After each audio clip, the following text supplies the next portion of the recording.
You're listening to Soul Rebel Radio. I'm Danny Galvan, and we're discussing gentrification. Joining us today, Shirah Dedman, who graduated from USC Law School and was born and bred in the San Fernando Valley like myself, and is currently up in Oakland working on a documentary about the displacement of Black Oakland. Thanks for being part of the show. In your own words, what is gentrification? So back in November, I was able to show a work in progress of the documentary I'm working on at a film festival in North Carolina. And I was also able to have community screenings. And what I was really shocked about was how much we take for granted the use of the word gentrification. Because a lot of people were really honest with me in telling me, I have no clue what this word means. Like, what are you talking about? And this older gentleman, he said, oh, yeah, we used to call that social engineering. And so when he told me that, I was like, wow, you have something there. There's a lot of, systems in place that lead to gentrification, especially, government systems. And so when you look at that, you think about that, I think calling it social engineering is just so apt. It's just that is my new definition of gentrification. At one time, Oakland used to be almost 50% Black people, and now it's estimated it's closer to about 23%. But in doing all of the research that I've done in terms of the documentary, and again, being able to screen in front of audiences and having these very open conversations, here in the Bay Area, there is an intense housing crisis, A lot of these people are living, like 10 people to a 3-bedroom. I feel like Latinos, we're used to this. We're not used to thinking of white people doing that, and they're doing it too. So it's not just Blacks and browns. The gentrifiers are also having a hard time living up here. And again, to me, that's the part of the story we're not talking about. They realize that they're a paycheck away from being displaced also. What can anyone listening right now do about gentrification in their communities, like Oakland, Boyle Heights, or South Central? If we actually value our community, we're not going to sell out. We're going to stay. We're going to do whatever it takes to stay. And to me, again, that's where I think that our narratives are lacking, is that we aren't trying to talk about what more we can do as a community. We're talking about what's being done to us. So I think we need to stop talking about what's being done to us and what we can do, and that we need to start doing whatever it takes to stay. We shouldn't focus just on Blacks and browns, because this is really a war against the poor. But here in America, unfortunately, the people who are the most poor are Blacks and browns. I think that gentrification can easily happen without violence. You have people who voluntarily leave, and that's the part we're not looking at, is the people who are voluntarily leaving the area, who are voluntarily breaking up their community.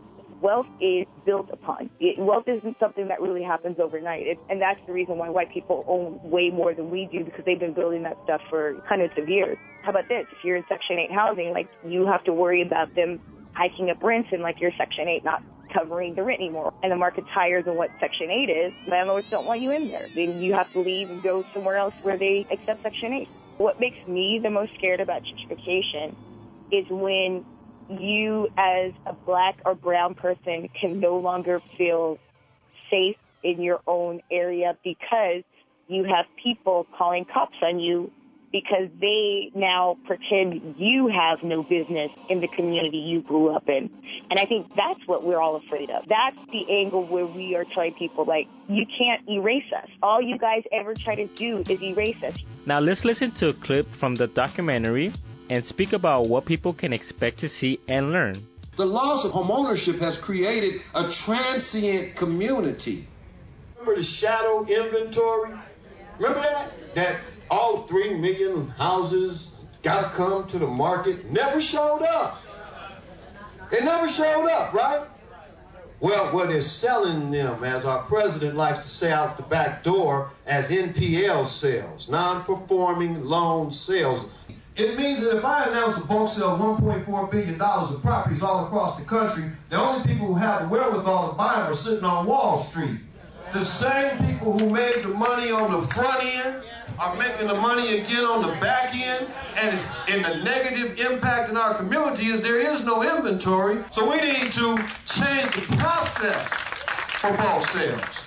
We can't buy auction generally because it's cash, and then they don't pay no commission, so the buyer has to pay an additional 5% over the contracted price, which drives up artificially the price of the properties in our neighborhoods again, creates bad comps, and puts us out of the process. This needs to be addressed. The documentary is called A House Divided. You can find us on Twitter and Facebook, handle at HouseDividedDoc.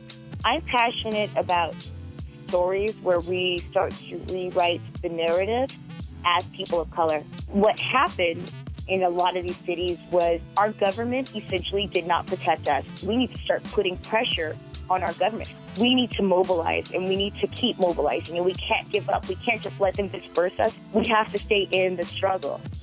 So that's where I'm hoping this documentary will go, and that I can effectively show people, because that's the hope that I see for us.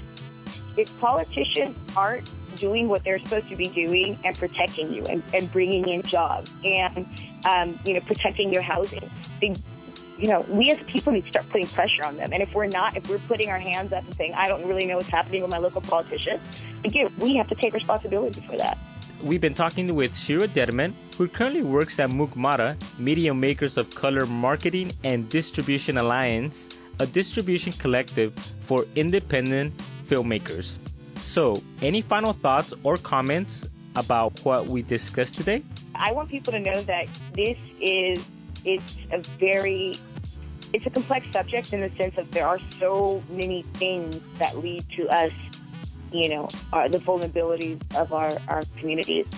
And so there is no easy answer to reverse it. And we have to stop looking for the easy answers. We have to be willing to put the work in